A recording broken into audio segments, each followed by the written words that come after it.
Selamat datang kembali di Podcast Impact.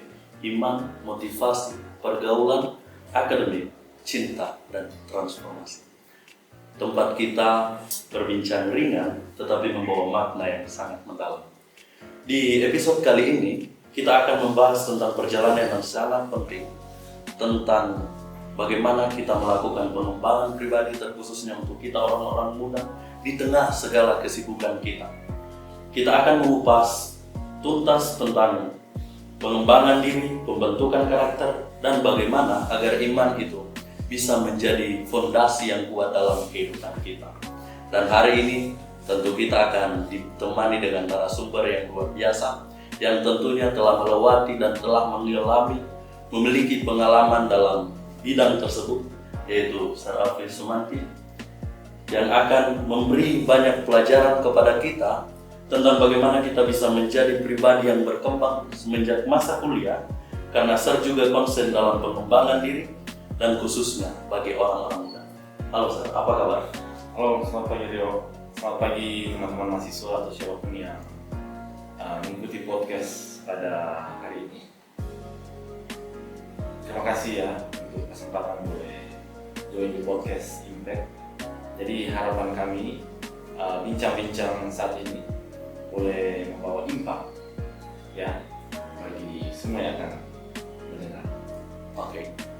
Tanpa berlama-lama kita masuk dalam pertanyaan atau apa yang perlu kita bahas dalam podcast Impact kali ini. Menurut Sir, kesibukan adalah hal yang mungkin dirasakan oleh setiap mahasiswa. Nah, di zaman Sir kuliah, apakah Sir tipikal mahasiswa yang fokus pada hal akademik atau memilih untuk mengisi masa perkuliahan dengan hal-hal non-akademik, misalnya organisasi pelayanan atau bahkan paduan suara?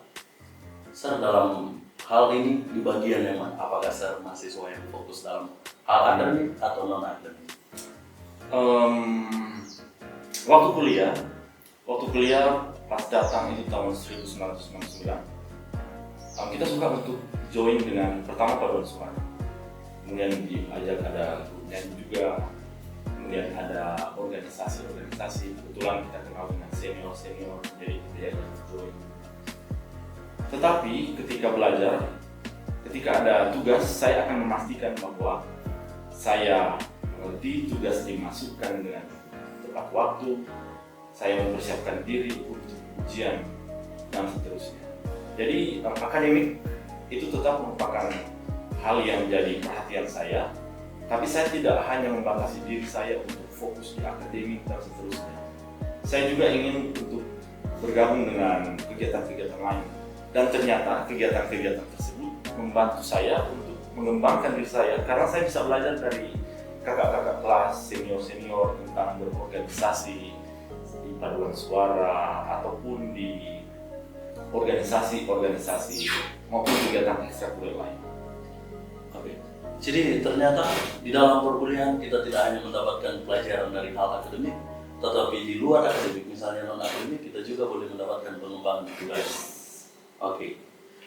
Sir, menurut Sir, bagaimana peran akademik itu dalam membentuk cara berpikir mahasiswa agar mahasiswa tahu bahwa mahasiswa tidak hanya dibentuk untuk menjadi budak korporat nantinya, tidak hanya berpikir tentang dunia pekerjaan, tapi bisa menjadi pribadi yang menentukan akan masa depan mereka dan betul-betul menikmati hidup itu.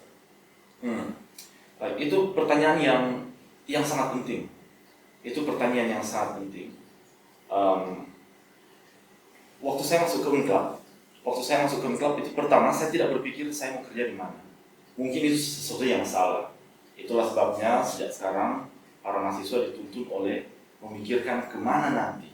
Tetapi puji Tuhan waktu itu, terlepas dari kelemahan saya, kekurangan saya selalu berusaha dengan pertolongan Tuhan untuk melakukan yang terbaik di apa yang saya perlu lakukan.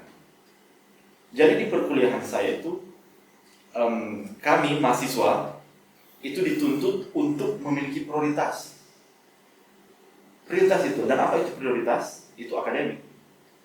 Prioritas itu akademik. Di situ kami secara tidak langsung kami belajar untuk menentukan apa yang paling utama. Dengan demikian itu menuntut kita untuk bagaimana mengatur waktu, bagaimana membuat pilihan-pilihan sehingga hal-hal yang lain jangan sampai mengganggu hal yang paling utama, hal yang prioritas. Nah, itu yang tanpa kita sadari, perkuliahan itu menuntun kita, menolong kita untuk belajar tentang manajemen waktu, belajar untuk pengendalian diri, belajar untuk menentukan prioritas yang tepat, belajar untuk memilih lingkungan, sahabat yang harus berada di sekeliling kita supaya kita dapat dimotivasi, dan juga menuntun kita untuk membuat cara berpikir bagaimana kita bisa menolong juga orang lain untuk boleh sama-sama menyelesaikan pendidikan itu. Oke, jadi berarti di dalam perkuliahan kita, ketika kita mungkin disibukkan oleh hal-hal non-akademik, kita tetap harus memiliki prioritas, yaitu hal akademik itu sendiri. Dan kalau ternyata yang non-akademik itu mengganggu akademik, maka kita harus pilih satu. Kita harus pilih satu. Tapi bukan tidak berarti tidak bisa berjalan kedua-duanya, tapi harus ada yang diutamakan. Oke, Sir, itu mungkin menuntun kita pada pertanyaan selanjutnya yang mungkin dirasakan oleh setiap mahasiswa di zaman sekarang ini, di mana ada banyak sekali mahasiswa yang rindu atau mau untuk mengikuti banyak kegiatan, sampai akhirnya mereka hilang fokus. Nah, menurut Sir bagaimana? Apakah kita harus menjadi pribadi yang suka mencoba banyak hal agar kita mendapatkan banyak pelajaran, mengeksplor banyak hal untuk mendapatkan banyak pelajaran? Atau lebih baik kita menjadi mahasiswa yang melakukan segala sesuatu dengan fokus, yaitu step by step atau satu persatu? Ya, mungkin sebenarnya ini juga adalah pelajaran bagi saya. Dan di dalam buku perumpamaan Tuhan Yesus, Christ Object Lessons, itu mengajar kita tentang cari apa yang menjadi minat kita paling besar, dan kemudian memfokuskan diri untuk mengembangkan di bidang tersebut. Memang bagus ya ketika mahasiswa bisa terekspos dengan begitu banyak hal, tapi jangan lupa kesibukan itu akan dapat menuntun kita untuk kehilangan fokus. Apa fokus kita? Akademik ketika kalian datang ke Universitas Kelabat. Dan kemudian ketika kita memilih, kita mau join di mana, mau bergabung di mana, yang paling itu harus kita mesti berdoa. Tanya. Karena tidak semua yang baik itu benar. Tidak semua yang baik itu benar. Oh, baik untuk join ini, ada ini, ada ini, ada ini, ada ini, dan seterusnya. Ketika kita join ada banyak hal, ada kemungkinan kita tidak dapat melakukan salah satu dengan sebaik mungkin. Tidak dapat melakukan dengan sebaik mungkin. Jadi, kalau saya, tips dari saya adalah kita berdoa dan Tuhan tunjukkan kepada saya mana yang paling bagus. Mana yang paling bagus, yaitu kriteria saya adalah pertama, mana kegiatan ekstrakurikuler yang kalau saya bergabung itu akan membuat kasih saya kepada Tuhan semakin besar. Yang kedua, kelompok-kelompok mana yang ketika saya akan bergabung akan membantu saya, mendorong saya untuk memiliki sukacita melayani Tuhan lebih baik. Di mana yang berikut adalah di mana yang bisa memfasilitasi saya, memberikan apa yang saya dapat berikan, supaya saya bisa melayani orang dengan lebih baik lagi. Jadi ketika ada satu kesibukan atau satu organisasi yang ternyata mengambil waktu saya dengan Tuhan, membuat saya tidak bertumbuh secara rohani, tinggalkan. Oke, jadi dituntut untuk mahasiswa memiliki karakter yang kuat, di mana ketika hal itu tidak menuntun datang pada Yesus atau menuntun itu datang kepada Tuhan, mungkin itu bisa disingkirkan. Jadi kita perlu mengutamakan hal yang menuntun kita pada Tuhan. Oke, dalam masa kuliah tentu ada banyak hal yang bisa kita bentuk, ada banyak hal yang bisa kita bangun, dan ada banyak hal yang bisa kita perbuat. Nah, menurut Sir, di dalam masa kuliah, karakter seperti apa yang perlu dibentuk mahasiswa agar mahasiswa itu tahu bahwa mereka tidak hanya disiapkan untuk dunia pekerjaan, tapi di dalam dunia perkuliahan mereka juga diajar untuk menentukan tujuan hidup mereka di masa depan nanti.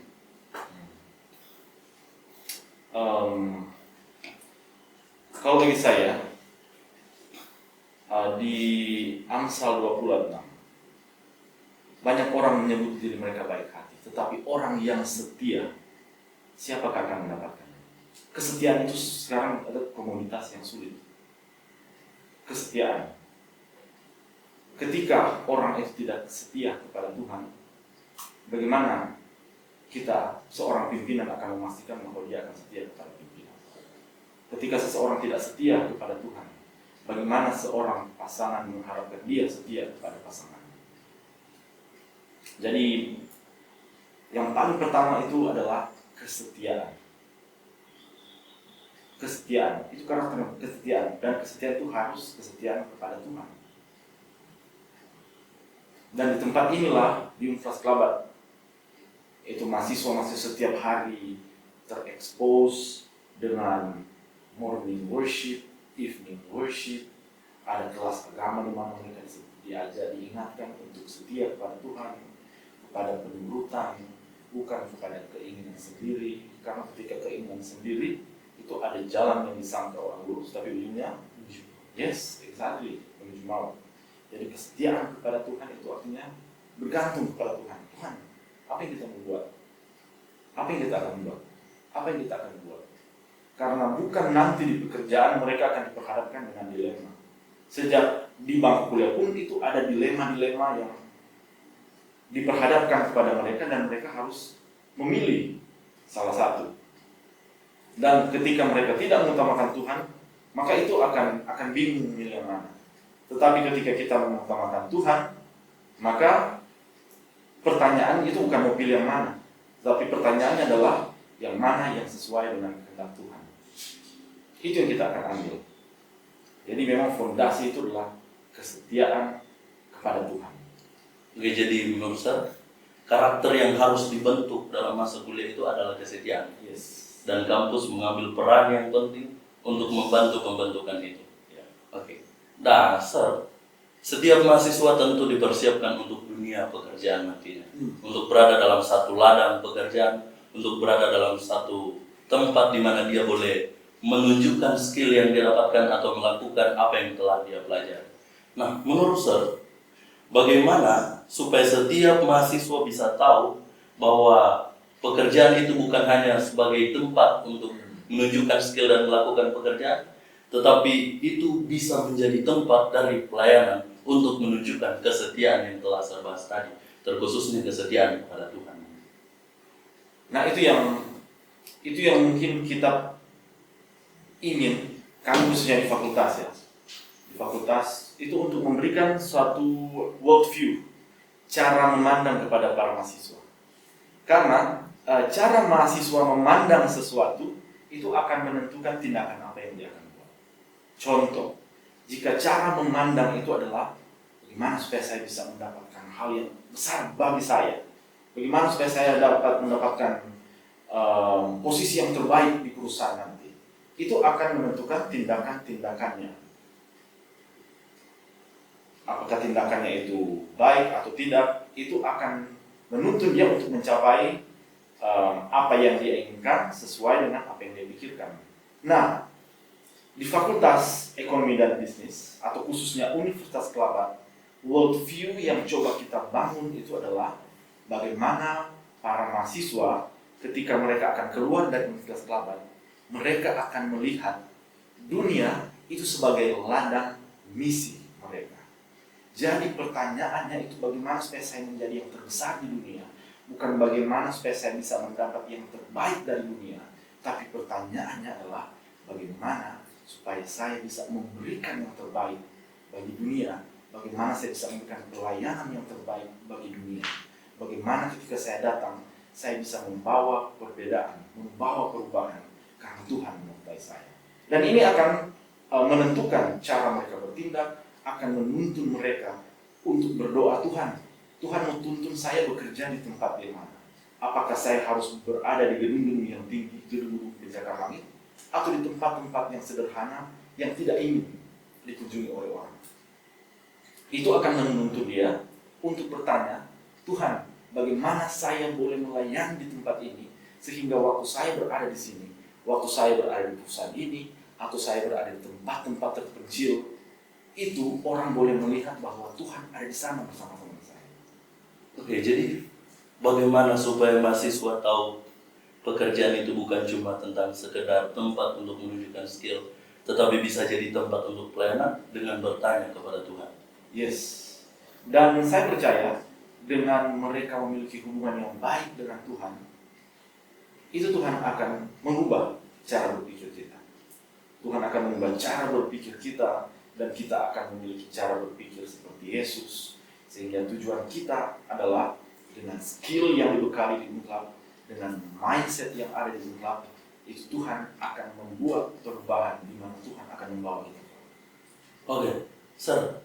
Tapi di dunia sekarang ini ada banyak mahasiswa yang berpikir bahwa dalam setiap hal akademik mereka hanya dipersiapkan untuk menjadi pribadi yang menghasilkan, dalam hal ini adalah uang.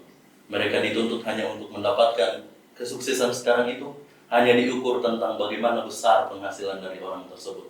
Kenapa ini bisa terjadi, Sir? Dan apa yang perlu kita lakukan agar hal seperti ini tidak semakin berkelanjutan untuk merusak anak-anak kita, di mana mereka bukan hanya memfokuskan diri dalam pekerjaan, tetapi memiliki waktu untuk menunjukkan kasih Yesus di tempat kerja ini. Ini yang Paulus katakan, janganlah menjadi serupa dengan dunia ini, tetapi berubahlah oleh pembaharuan budi. Apa yang ditawarkan oleh dunia? Apa yang ditawarkan oleh dunia itu adalah apa yang ditawarkan setan kepada Yesus waktu pencobaan. Dia kasih tunjuk, lihat ini seluruh dunia, tunduk, saya akan kasih semua. Ayo loncat dari sini, buktikan bahwa kamu anak Allah. Itu yang setan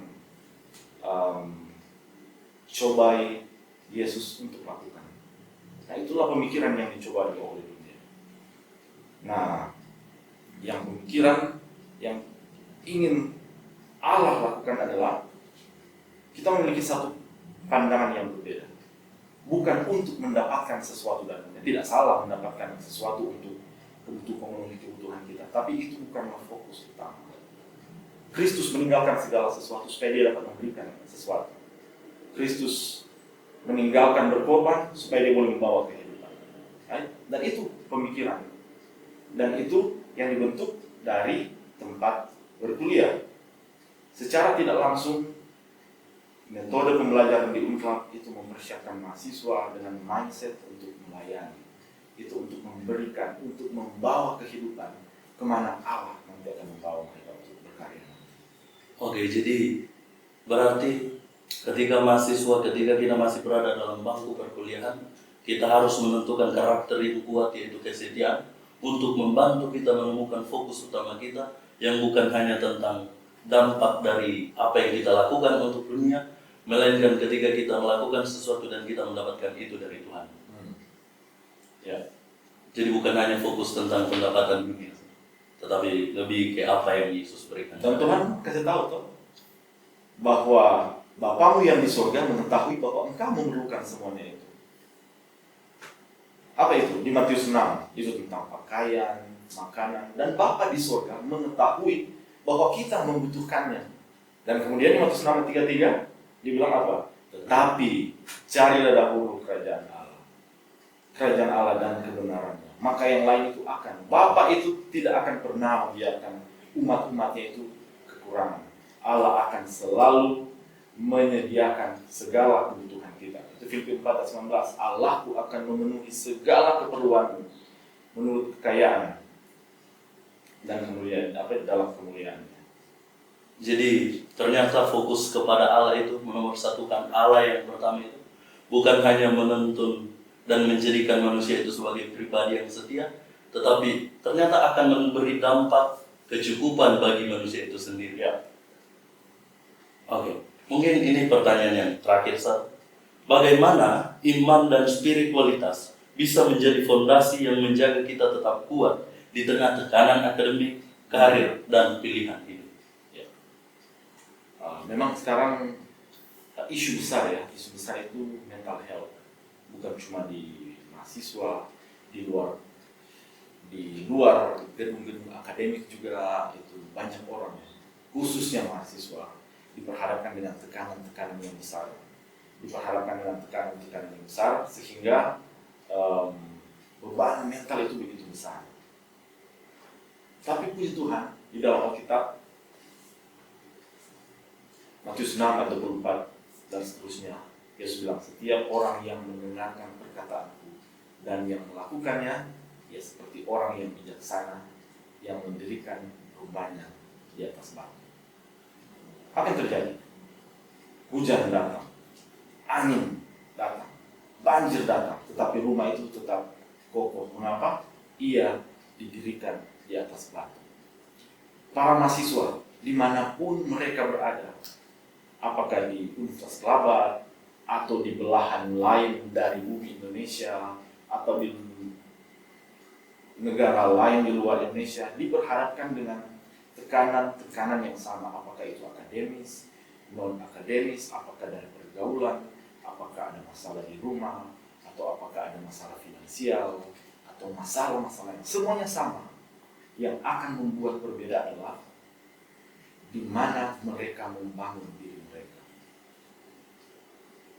Alkitab menyatakan bahwa ketika mereka membangun diri mereka di atas firman Tuhan, di atas Kristus, Kristus yang pertama, seberapa berat tekanan pun itu ada, hujan akan menimpa rumah itu, angin tetap akan melanda, banjir itu akan datang, tetapi itu tidak akan membuat rumah itu runtuh. Kenapa? Didirikan di atas batu, didirikan di atas Kristus.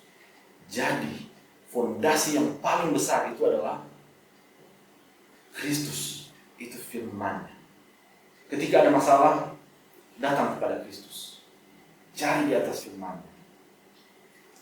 Saya pernah berapa kali itu ada masalah, berat sekali.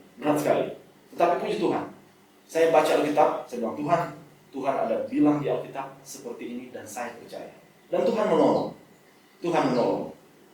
Ada banyak hal ketika ada membutuhkan sesuatu, cari di Alkitab. Tuhan berjanji bahwa dahulu aku muda, sekarang telah menjadi tua, tetapi tidak pernah kulihat orang benar ditinggalkan atau anak cucunya meminta roti. Tuhan, saya percaya dan benar, Tuhan menyediakan. Tekanan itu akan ada. Tapi apa yang membuat perbedaan? Itu adalah kepada siapa kita lari ketika ada masalah. Di mana kita berpijak ketika ada tekanan. Kepada siapa kita bergantung ketika kita tidak dapat berbuat apa-apa. Itu akan membuat perbedaan. Dan itu adalah iman. Iman kepada siapa? Kepada Kristus di atas firman-Nya. Oke, jadi baik orang itu mempersiapkan diri atau tidak mempersiapkan diri, tantangan itu pasti ada. Tantangan itu pasti ada. Tetapi yang membedakan adalah respon terhadap tantangan itu dan dampak yang akan dihasilkan tantangan. Jadi betapa iman akan menentukan dampak itu. Oke. Jadi teman-teman, sangat luar biasa cerita kita hari ini atau kegiatan podcast di hari ini dengan Sir Helvi Sumanti, di mana kalau kita boleh mengambil kesimpulan untuk pelajaran atau merangkum materi hari ini, bahwa self-improvement itu butuh fokus dan konsisten. Artinya kita perlu memfokuskan diri untuk menjadi pribadi yang bertumbuh. Dan pengembangan karakter seperti integritas dan ketekunan adalah bekal yang harus dipelihara dan dibentuk sejak masih dini. Dan akademik bukan hanya tentang nilai, tetapi juga melatih kita berpikir kritis untuk menemukan jalan keluar dalam setiap masalah kita. Jadi setiap mahasiswa dalam hal akademik tidak hanya dipersiapkan untuk menjadi pribadi pengerja nantinya, tetapi menentukan seperti apa dia di akhir nanti. Dan networking atau tempat pekerjaan yang sehat dibangun atas dasar kualitas yang mendukung, bukan sekedar jumlah. Dan yang terpenting, iman adalah fondasi yang menjaga kita tetap kuat dan seimbang di tengah segala tantangan kita. Semoga obrolan hari ini dapat menjadi pengingat buat kita semua, khususnya mahasiswa, pribadi-pribadi yang masih dalam proses pendidikan, untuk lebih peduli dengan pertumbuhan holistik, yaitu fisik, mental, dan rohani. Sebelum kita tutup podcast hari ini, Sar, mungkin ada tips atau pesan singkat yang ingin Sar bagikan untuk setiap mahasiswa untuk membentuk karakter yang baik, menemukan prioritas yang tepat untuk kehidupan mereka, tidak terombang-ambing atau tidak terbawa arus, tetapi mereka memiliki kekuatan untuk menentukan ini yang akan saya pegang. Terima kasih Rio, kesempatan terakhir. Baik, Filipi 2:6 berkata seperti ini. Hendaklah kamu menaruh pikiran dan perasaan yang terdapat juga dalam Kristus Yesus. Kita harus memiliki pikiran dan perasaan yang dimiliki oleh Kristus. Bagaimana supaya kita boleh mendapatkan pikiran dan perasaan yang melandasi pelayanan Kristus, supaya kita boleh melayani seperti Kristus, membawa impact dimanapun kita berada? Kita harus berhubungan dengan Tuhan setiap hari. Waktu yang paling tepat adalah di pagi hari, sebelum kita bertemu dengan begitu banyak pencobaan. Jadi setiap hari kita membangun hidup kita. Kapan dibangun? Kita membangun fondasi sebelum hujan datang, sebelum angin datang, sebelum banjir datang. Dan itu di pagi hari ketika kita bangun. Cari Tuhan melalui firman-Nya. Minta Tuhan untuk bersama-sama kita setiap hari. Dan dengan itu, Allah akan membentuk pikiran kita, mempersiapkan kita untuk pelayanan bagi Tuhan, bukan cuma dunia ini, tapi sampai dunia yang akan datang. Terima kasih Sar untuk pesannya. Terima kasih juga kepada teman-teman yang telah menyaksikan podcast Impact di hari. Sampai jumpa di podcast Impact selanjutnya, di mana kita akan membahas materi-materi yang baik yang dekat dengan kehidupan kita mahasiswa. Sampai jumpa di podcast Impact, obrolan nyata tapi membawa perubahan.